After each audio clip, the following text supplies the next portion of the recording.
NSE, Nuestra Señora del Encuentro con Dios, presenta Curso Dios Rico en Misericordia, organizado por el Arzobispado de Arequipa, realizado en el auditorio de la parroquia San Juan Bautista de Yanaguara. En la primera parte, el Padre Celestino nos ha resaltado estas parábolas tan bonitas y tan profundas de la misericordia. ¿Qué capítulo dijo, disculpen? ¿15 de qué evangelio? Muy bien, San Lucas, ¿no? Siempre grabándose esas tres capítulos, ese capítulo con las tres parábolas que son fundamentales para comprender el amor de Dios que nunca cambia. Como ustedes sabrán, hermanos, el padre del hijo pródigo, como el padre del hijo mayor, es el mismo padre. Y es interesante cómo el papá nunca se olvida que es papá.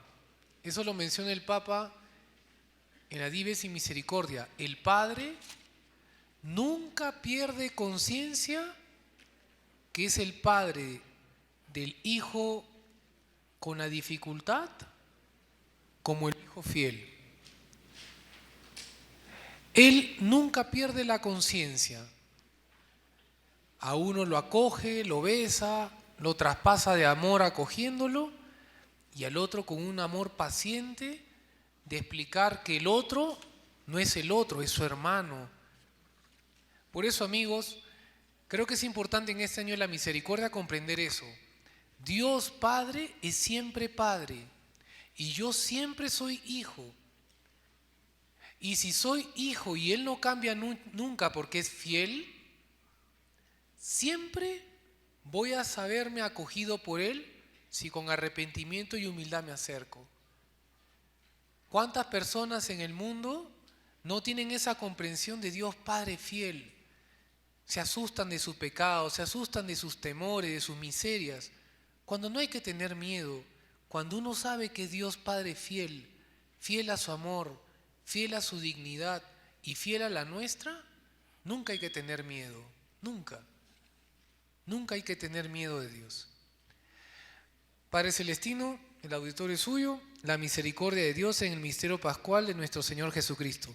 Un aplauso a nuestro párroco, por favor.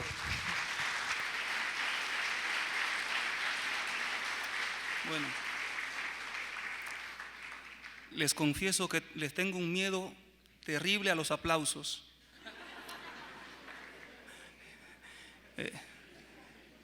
Después del Domingo de Ramos viene el Viernes Santo.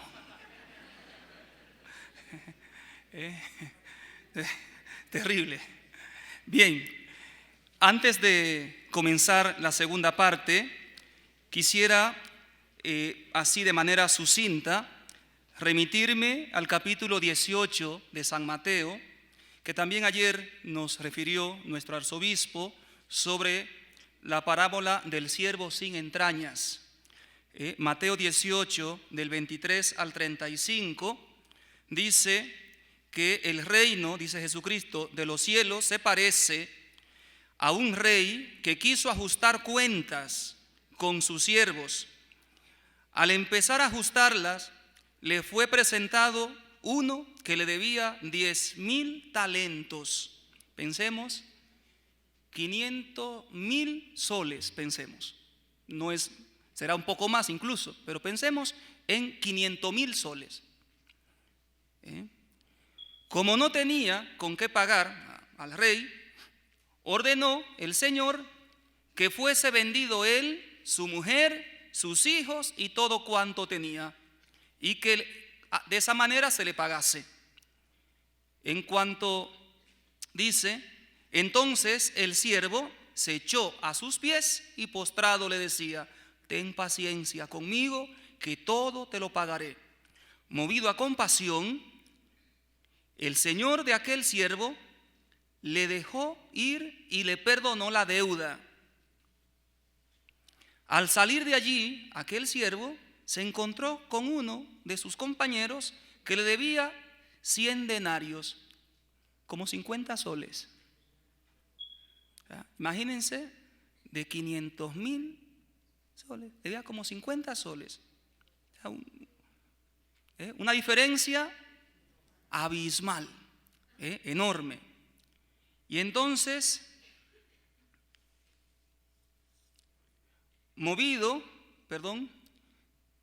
dice, al salir de allí se encontró con un compañero que le debía 100 denarios. Lo agarró y lo ahogaba mientras le decía: paga lo que debes. Su compañero, cayendo a sus pies, le suplicaba: ten paciencia conmigo, que ya te pagaré. O sea, el mismo gesto, ¿sí? Pero él no quiso. Entonces fue y lo metió a la cárcel hasta que pagase lo que debía. Al ver sus compañeros lo ocurrido, se entristecieron mucho y fueron a contar a su señor todo lo sucedido. Su señor entonces lo mandó llamar y le dijo: siervo malvado, ¿no te perdoné a ti toda aquella deuda porque me lo suplicaste? ¿No debías tú también compadecerte de tu compañero del mismo modo que yo me compadecí de ti? Dice, y encolerizado su señor, lo entregó a los verdugos hasta que pagase todo lo que le debía. Esto mismo hará con ustedes mi Padre Celestial, si no perdonan de corazón cada uno a su hermano. Recordemos que en el Padre Nuestro decimos: perdona nuestras ofensas. Ok, como también nosotros perdonamos a los que nos ofenden. Ese como es muy importante. Es un adverbio de modo. Como. Muy importante el adverbio. Igual que el evangelio del domingo pasado decía Jesucristo: ámense como yo los he amado. O sea, que el paradigma, el referente del perdón hacia el hermano es el perdón que Dios tiene hacia mí. El referente del amor hacia el prójimo es el referente del amor que Cristo me ha mostrado. En este sentido, el Papa Francisco, en el número 9 de la bula Misericordiae Vultus, que luego también cita en el número 310 de Amoris Laetitia, este documento sobre el amor, esta última exhortación apostólica, dice el Papa: no podemos olvidar que la misericordia no es solo el obrar del Padre, sino que ella se convierte en el criterio para saber quiénes son realmente sus verdaderos hijos. Sean misericordiosos como es misericordioso vuestro Padre Celestial. O sea, como es misericordioso. Otra vez el cómo, otra vez el referente. O sea, es el criterio. La misericordia no es solamente una actitud del Padre, sino que es el criterio para saber si realmente soy hijo de Dios. Y sigue diciendo el Papa: así entonces estamos llamados a vivir de misericordia, porque a nosotros en primer lugar se nos ha aplicado la misericordia. Lo que Dios ha hecho conmigo, porque lo ha hecho conmigo, lo puedo hacer con otro.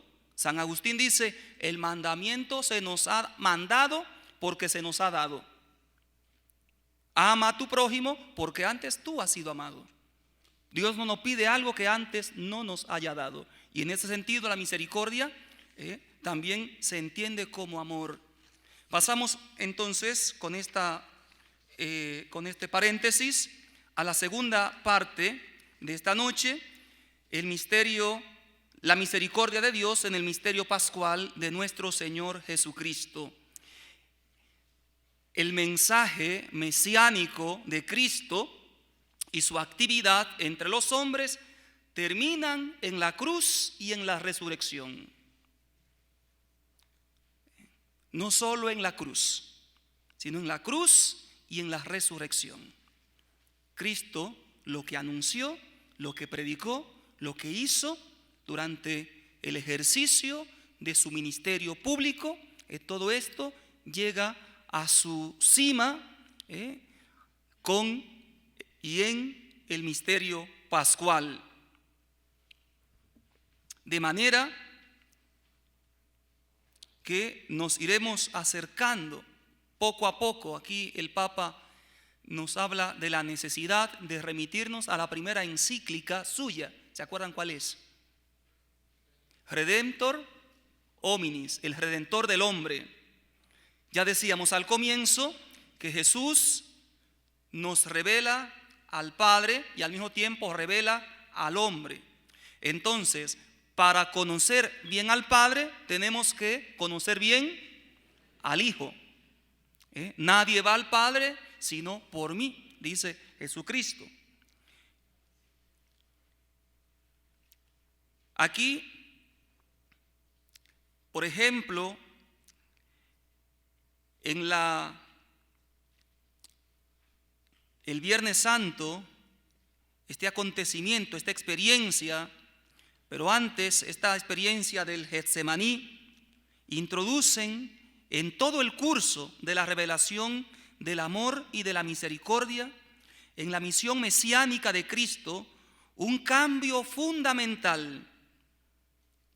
El que pasó haciendo el bien y sanando, curando toda clase de dolencias y enfermedades, Jesús manifestándonos el ser más profundo de su Padre, ante la pasión, parece ahora sentir necesidad de misericordia cuando es arrestado, cuando es ultrajado, cuando es condenado, cuando es flagelado, cuando es coronado de espinas. O sea, el que lo ve siente esta ternura, esta misericordia. Recuerden que las mujeres de Jerusalén lloraban. Y Jesús, ¿qué le decía? Hijas de Jerusalén. Muy bien. Yo quisiera decir algo. No duerman por mí. Ánimo. No lloren por mí. Lloren más bien por ustedes y por sus hijos. Pero las mujeres piadosas de Jerusalén sentían esta compasión viendo cómo era ultrajado, cómo era malherido, maltratado, etc. Cuando es clavado en la cruz, cuando expira entre terribles tormentos. O sea, si nos imaginamos brevemente la escena, catapultamos nuestra mente hacia el Getsemaní, hacia la vía dolorosa, hacia el Gólgota, nos encontramos ciertamente con esta figura de este hombre que hace brotar compasión del corazón humano. Se cumplen en Cristo las palabras pronunciadas por el profeta Isaías: por sus llagas hemos sido curados. La misericordia de Cristo ha testimoniado su fidelidad en todas sus obras, pero no le es ahorrado el tremendo sufrimiento de la muerte en cruz. Dice San Pablo en la segunda carta a los Corintios: a quien no cometió pecado, Dios le hizo pecado, para que viniésemos a hacer justicia de Dios en él. Sobre él cayó el peso de la culpa de todos los hombres, de todos los tiempos, de toda cultura. Él cargó sobre sí el peso del pecado de los hombres. De esta manera, el misterio pascual es el culmen de esa revelación y actuación de la misericordia que es capaz de justificar al hombre.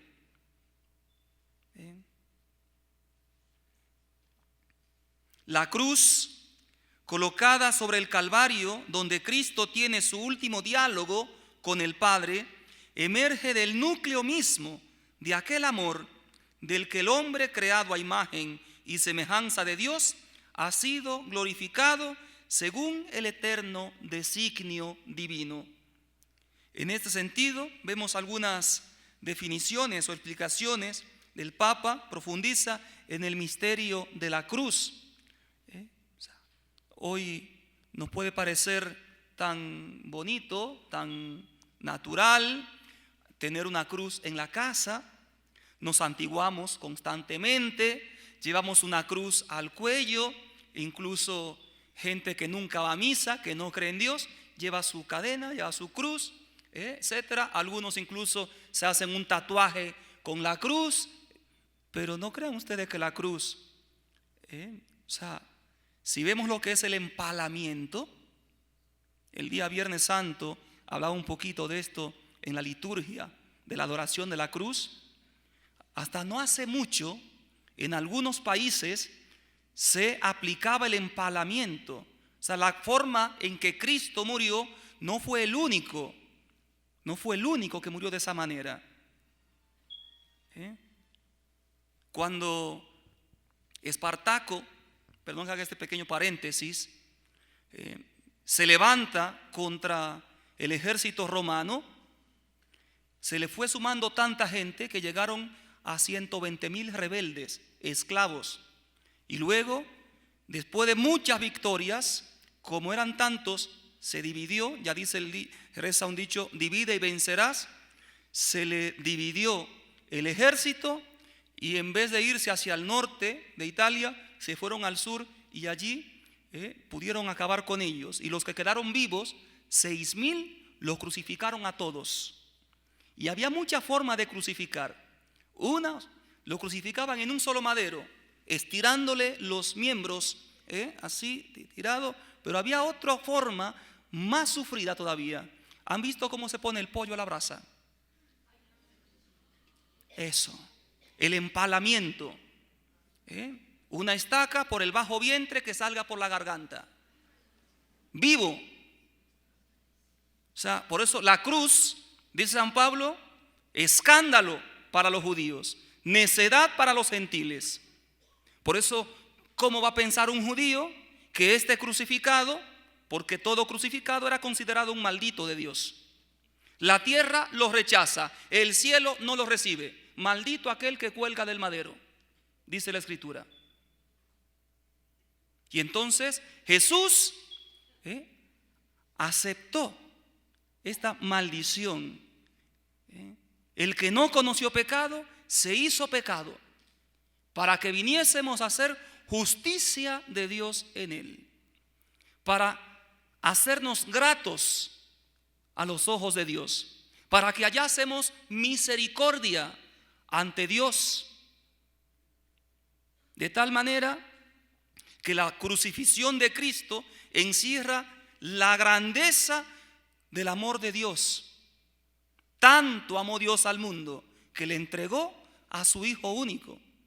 Esto es mi cuerpo que se entrega, dice el presbítero en cada Eucaristía, repitiendo las mismas palabras de Cristo de la última cena. El Señor se sigue entregando en cada Eucaristía. Por nosotros, por mí, por ti.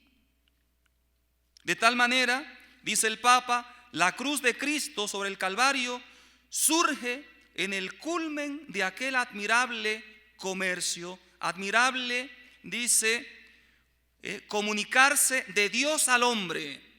Comunicarse de Dios al hombre, en el que está contenida a la vez la llamada dirigida al hombre, a fin de que, donándose a sí mismo a Dios, donándose a sí mismo a Dios y donando consigo mismo todo el mundo visible, participe en la vida divina, y para que como hijo adoptivo se haga partícipe de la verdad y del amor que está en Dios y proviene de Dios.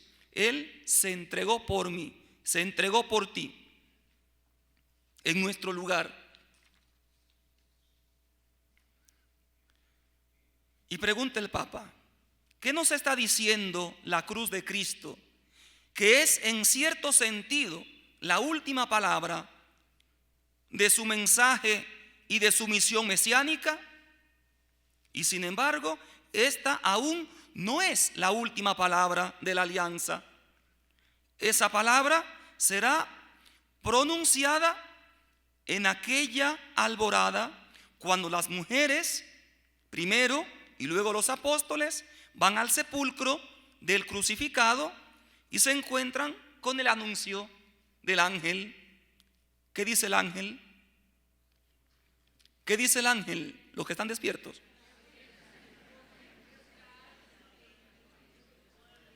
¿Por qué buscan al que está vivo entre los muertos? No está aquí, ha resucitado. Ha resucitado, resucitó. Este es el anuncio, el primer anuncio de la iglesia, resucitó. Por eso,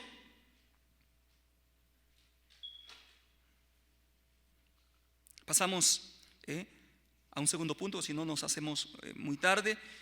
La cruz de Cristo en el Calvario es testimonio de la fuerza del mal contra el mismo Hijo de Dios, contra aquel que único entre los hijos de los hombres era por su naturaleza inocente y libre de pecado, el único inocente y libre de pecado entre los hombres. La fuerza, por eso antes de Cristo la cruz se entiende justamente como una maldición. Es incomprensible que el Hijo de Dios muera de esta manera.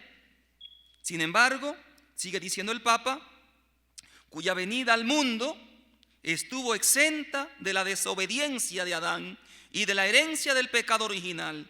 Y de ahí que precisamente Cristo se hace justicia del pecado a precio de su sacrificio, de su obediencia hasta la muerte. Al que estaba sin pecado, Dios lo hizo pecado en favor nuestro. En favor nuestro. Y continúa, la cruz es inclinación, la inclinación más profunda de la divinidad hacia el hombre. Y lo que el hombre llama su infeliz destino. La cruz es como un toque del amor eterno sobre las heridas más dolorosas de la existencia terrena del hombre. Es el cumplimiento hasta el final del programa mesiánico que formuló una vez en la sinagoga de Nazaret. ¿Qué dice Jesús en la sinagoga de Nazaret? El Espíritu del Señor está sobre mí porque me ha ungido y me ha enviado. ¿Para qué? Para que los ciegos vean, los cojos anden, los leprosos queden limpios. ¿Qué más? A los cautivos se le dé la libertad y para que a todos se le anuncie el año de gracia del Señor. Esta misma expresión también la usará Jesús cuando Juan Bautista envía a unos discípulos que le preguntan, dice Juan, ¿eres tú el Mesías o tengo que esperar a otro? Y Jesús, ¿qué le responde? Vayan, cuéntenle a Juan lo que están viendo y oyendo. Muy importante, ver lo que hemos visto y oído, no lo que me contaron, no lo que escuché en La Exitosa. No, lo que hemos visto y oído, eso les anunciamos. Muy importante. El testigo escucha y ve. Y entonces vayan y cuéntenle a Juan lo que están viendo y oyendo. ¿Qué es lo que están viendo? Que los ciegos ven, los cojos andan, los leprosos quedan limpios. Es decir, Jesús expresaba este amor desbordante, misericordioso de Dios. De ahí que se reafirma la expresión que Jesús le dice a Felipe: quien me ve a mí, ha visto al Padre, ve al Padre. En Jesús vemos al Padre. El Padre y yo somos uno. si no me creen, si no creen a mi palabra, al menos créanlo por las obras. Las obras que yo hago son las que testifican que procedo del Padre, que actúo según el Padre me ha ordenado. La cruz es como un toque del amor eterno sobre las heridas más dolorosas de la existencia terrena del hombre. Es el cumplimiento hasta el final del programa mesiánico de Cristo, que Cristo formuló una vez en la sinagoga de Nazaret y que repitió más tarde ante los enviados de Juan Bautista. En el misterio pascual es superado el límite del mal múltiple del que se hace partícipe el hombre en su existencia terrena, de tal manera que la cruz de Cristo nos hace comprender las raíces más profundas del mal que ahondan en el pecado y en la muerte. Y así la cruz se convierte en un signo escatológico, de tal manera que el amor vencerá en todos los elegidos las fuentes más profundas del mal. El amor vence el mal. Yo siempre que veo a un joven dado al vicio, cualquiera que sea, pero pensemos por ejemplo en la delincuencia, en la droga, pandillaje, ¿saben qué le falta a ese joven? Amor. Le falta amor. Vamos a su raíz. Por eso cuando yo escucho estos programas de qué hacer para controlar, para la seguridad ciudadana, mientras estemos atacando las consecuencias y no vayamos a la causa. ¿Y la causa dónde está? En los hogares. Tantas veces por darle al hijo una vida más plena, mejor confort, mejores estudios, le privamos de lo más importante. La presencia, la ausencia afectiva de los padres, que habla el Papa en Amoris Laetitia, ausencia afectiva de los padres. Por eso hay mucha tarea pendiente en la iglesia, en los cristianos, en cada uno de nosotros. Misericordia con los hijos, esta atención, este cuidado, este amor.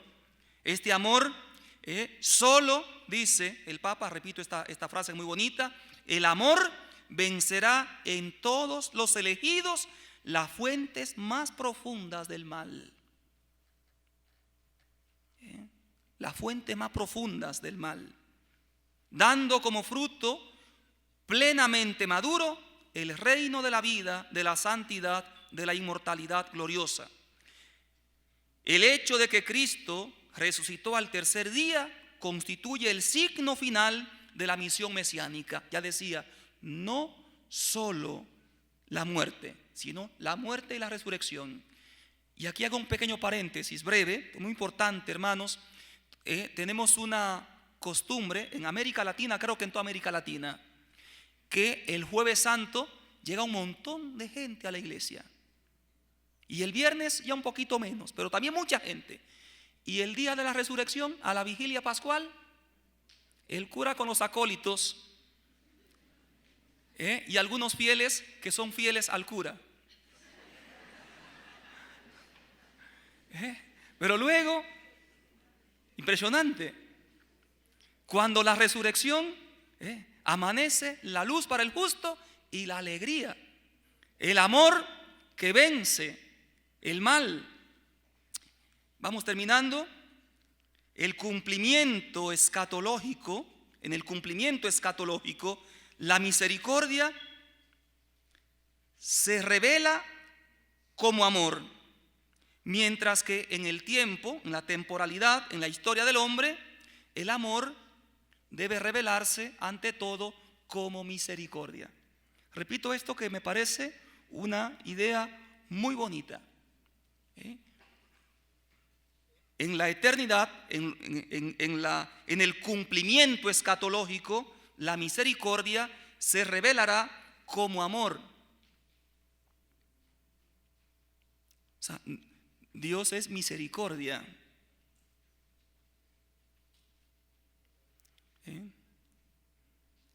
Esta misericordia se revela como amor. Pero mientras estemos aquí en la tierra, el amor debe revelarse como misericordia. No menciono las 14 obras de misericordia que ya todos las conocemos. Por eso el programa mesiánico de Cristo se convierte en el programa de su pueblo, en el programa de la iglesia. Este es el programa mesiánico de Cristo, que es un programa de misericordia, dice el Papa, se convierte en el programa de su pueblo, de la iglesia. Al centro del mismo está siempre la cruz, ya que en ella la revelación del amor misericordioso alcanza su punto culminante. La cruz permanecerá como ese lugar al que aún podrían referirse otras palabras del Apocalipsis de San Juan. Mira que estoy a la puerta y llamo. Si alguno oye mi voz y me abre, entraré en su casa, cenaré con él y él conmigo. De manera particular, Dios revela su misericordia cuando invita al hombre a la misericordia hacia su Hijo, hacia el crucificado. Contemplar a Cristo, volvernos a Cristo. Constantemente, hablamos antes de la conversión. Y luego el Papa nos recuerda una de las bienaventuranzas que también ayer hemos escuchado. Dichosos los misericordiosos, porque ellos alcanzarán misericordia. Entonces, remitirnos siempre a Cristo nos llevará a tener una mejor relación con el prójimo. Recordemos el cómo. Sean misericordiosos como es misericordioso vuestro Padre Celestial. Perdona nuestras ofensas como nosotros perdonamos a los que nos ofenden. Amaos unos a otros como yo os he amado. Las palabras del Sermón de la Montaña no constituyen en cierto sentido una síntesis de toda la buena noticia, de todo el camino admirable en ella encerrado, que es una ley sencilla, fuerte y dulce a la vez, de la economía de la salvación. Esta palabra, dichosos los misericordiosos. Por eso el misterio pascual de Cristo es el culmen de la revelación inescrutable del misterio de Dios. Luego, este es el Hijo de Dios que en la resurrección ha experimentado de manera radical en sí mismo la misericordia, es decir, el amor del Padre. Un amor que, como hemos dicho, es más fuerte que la muerte. El Hijo se confía en las manos del Padre. Padre, en tus manos encomiendo mi espíritu. Y su Padre cumplió la promesa, la profecía del salmista. No dejarás que tu santo experimente la corrupción. Salmo 15. No dejarás que tu santo experimente la corrupción. Y Dios, fiel a su amor, resucita a su Hijo al tercer día. Según las creencias judías, al cuarto día empezaba la descomposición del cuerpo. Por eso Marta, cuando Jesús va a la tumba de Lázaro, dice: Señor, es el cuarto día, ya huele, ya huele. Y dice Jesús: ¿no te he dicho que si crees verás la gloria de Dios? Pero la resurrección de Lázaro está en función de que Jesucristo explique de que yo soy la resurrección y la vida. Es decir, Jesús se presenta como la resurrección, y resucitando a Lázaro, ya digamos anticipa lo que pasará con él, que su Padre no dejará que experimente la corrupción, manifestando así la expresión máxima de su amor de Padre, amor fiel, que como hemos visto alcanza desde Abraham y su descendencia por los siglos. Un amor fiel. La historia de la salvación, decíamos, comienza con Abraham, culmina con Jesucristo y se prolonga en la iglesia. Por eso también a nosotros alcanza la fidelidad de esta misericordia de Dios. El Cristo pascual, en este sentido, es la encarnación definitiva de la misericordia, su signo viviente, histórico, salvífico y a la vez escatológico. En el mismo espíritu, la liturgia del tiempo pascual pone en nuestros labios las palabras del Salmo: cantaré eternamente las misericordias del Señor. Salmo 89. Cantaré eternamente. ¿Y por qué cantaré eternamente la misericordia del Señor? Porque es eterna su misericordia. Porque la misericordia de Dios es eterna. Su fidelidad dura por siempre. Por eso decía San Bernardo de Claraval, decía: mientras Dios sea rico en misericordia, yo seré rico en méritos, porque mis méritos es la misericordia del Señor. Y decía, si grandes son mis pecados, mucho más grande es la misericordia de Dios. Algo semejante dirá más adelante Santa Catalina de Siena, que dice: los pecados de todos los hombres, de todos los tiempos, de toda raza, lengua, cultura, son como una gota de aceite en comparación con el océano de la misericordia de Dios. O sea, imagínense la comparación que hace.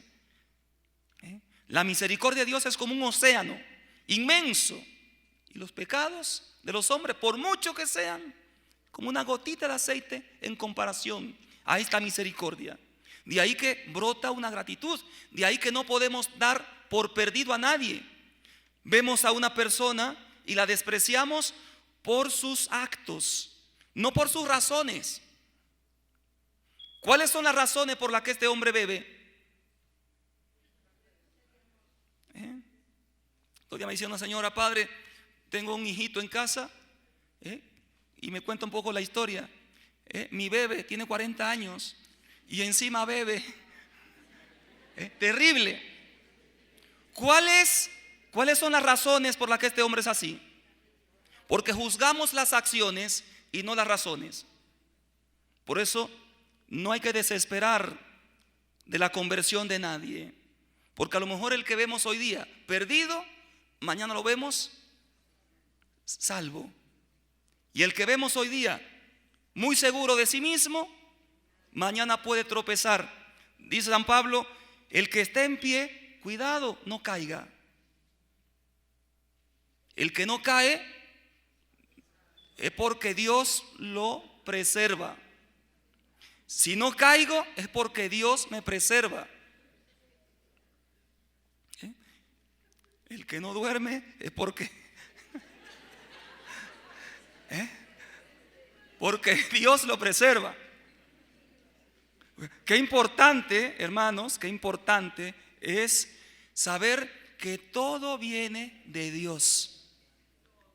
Dios a uno lo saca del pozo y a otro le pone una tapa para que no caiga en el pozo. Dios a uno lo saca y a otro lo preserva. Pero quien actúa en uno y otro caso es el Señor, es el mismo. Es el Señor quien lo ha hecho. Es un milagro patente. Por eso dice un salmo: no a nosotros, Señor, no a nosotros, sino a tu nombre da la gloria. No le podemos robar la gloria a Dios cuando no caemos, porque Dios pone un ángel guardián que nos cuida, que nos defiende. Porque a lo mejor en situaciones en las que se ve otro, yo en su lugar haría lo mismo. Por eso decía, a veces juzgamos las acciones y no las razones. Muy importante. Ponte en los zapatos del otro. En este hijo que creció sin padre, en esta mujer que su esposo la abandonó. Ponte en lugar del otro y verás. Por eso, cuando Dios le dice a Moisés, ve a sacar a mi pueblo de Egipto, primero le dice, mete la mano en el pecho y luego sácala. ¿Qué tenía? Lepra, para que no te crea mejor que los demás. Y lo mismo pasa con el profeta Isaías. Ay de mí, soy un hombre de labios impuros que habita en medio de un pueblo de labios impuros. Soy igual que ellos. Pero Dios envió un querubín con una ascua, con una tenaza, le quemó los labios, queda purificado. No eres mejor, yo te he purificado. Y podríamos hablar de un montón de personas. Y San Pablo, perseguidor, no podrá gloriarse. Por eso dice el salmista, yo me glorío en el Señor. Que lo escuchen los humildes y se alegren. Los humildes, los anahuín, los que ponen su confianza en Dios, no en sí mismos. No en sí mismos, no en su caballería, como decíamos Señor ayer citando el Salmo, no en su seguridad, no en sus riquezas, no en su inteligencia, no en su capacidad, en su habilidad, sino en el Señor. Y entonces terminamos con el último puntito, brevemente, la Virgen María, Madre de Misericordia, que está unida estrechamente al misterio de Cristo como Adán y Eva. María es la nueva Eva. Por lo tanto, tenemos un Padre de misericordia y una Madre de misericordia. Tenemos una parroquia Madre de Misericordia. Eso. Muy bien. Entonces, María es, dice el Papa, la que de manera singular y excepcional ha experimentado como nadie la misericordia. Ella como nadie. Ya decíamos al comienzo que en María todas las promesas por la entrañable misericordia de nuestro Dios llegan en María, de generación en generación, y en ella florece este obrar de Dios. También de manera excepcional ha hecho posible con el sacrificio de su corazón la propia participación en la revelación de la misericordia divina. Nadie ha experimentado como María, la madre del crucificado, el misterio de la cruz, el pasmoso encuentro de la trascendencia o de la trascendente justicia divina con el amor, el beso dado por la misericordia a la justicia. Bonito. La justicia y la paz se besan. Muy bonito. Repito. El beso dado por la misericordia a la justicia. Nadie como ella, nadie como María ha acogido de corazón ese misterio, aquella dimensión verdaderamente divina de la redención llevada en el Calvario mediante la muerte de su Hijo, junto con el sacrificio de su corazón de madre, junto con su fiat definitivo. María al comienzo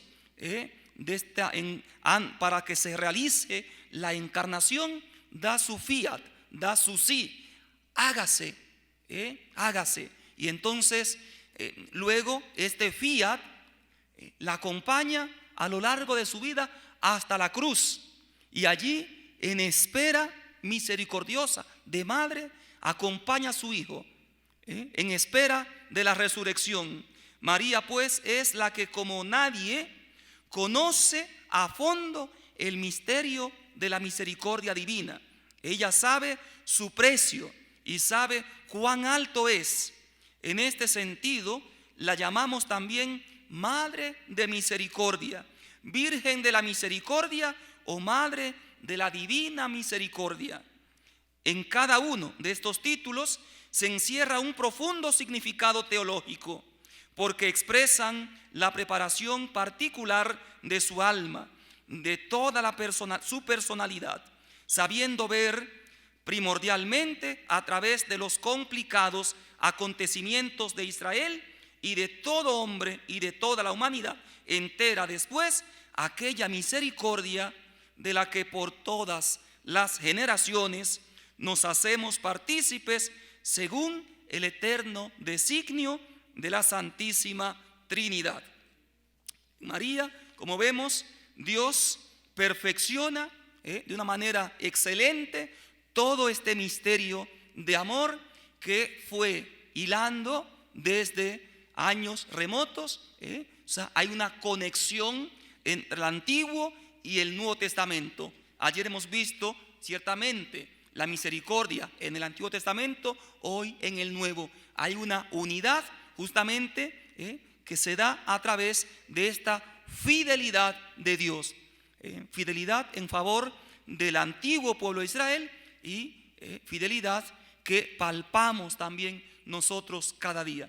Hay muchas cosas más que decir, ya tienen el documento para poder luego reflexionar sobre estas cosas que hemos dicho, pero que el Señor nos ayude a profundizar. Estamos en el año jubilar de la misericordia y qué importante es, queridos hermanos, que nos dejemos sumergir en la misericordia del Señor. Sumergir en la misericordia, que podamos experimentar estas entrañas misericordiosas de Dios que nos ama tanto, por eso en la cruz de Cristo contemplamos este amor, como dirá San Pablo en la carta a los Romanos: ¿quién podrá apartarnos del amor de Dios? La aflicción, la angustia, la persecución, el peligro, la espada, el hambre, la desnudez, la cárcel. ¿Qué podrá apartarnos del amor de Dios? Dice, ¿acaso Cristo Jesús, el que murió y resucitó? Dice, porque estamos seguros de que ni la muerte ni la vida, ni la altura ni la profundidad, ni otra criatura alguna podrá apartarnos del amor de Dios manifestado en Cristo Jesús, Señor nuestro. Que el Señor nos conceda a todos poder gustar de su misericordia, para que algún día también podamos ser misericordiosos como es misericordioso nuestro Padre Celestial. Amén. NSE, Nuestra Señora del Encuentro con Dios. Curso Dios Rico en Misericordia, organizado por el Arzobispado de Arequipa. Realizado en el auditorio de la parroquia San Juan Bautista de Yanaguara.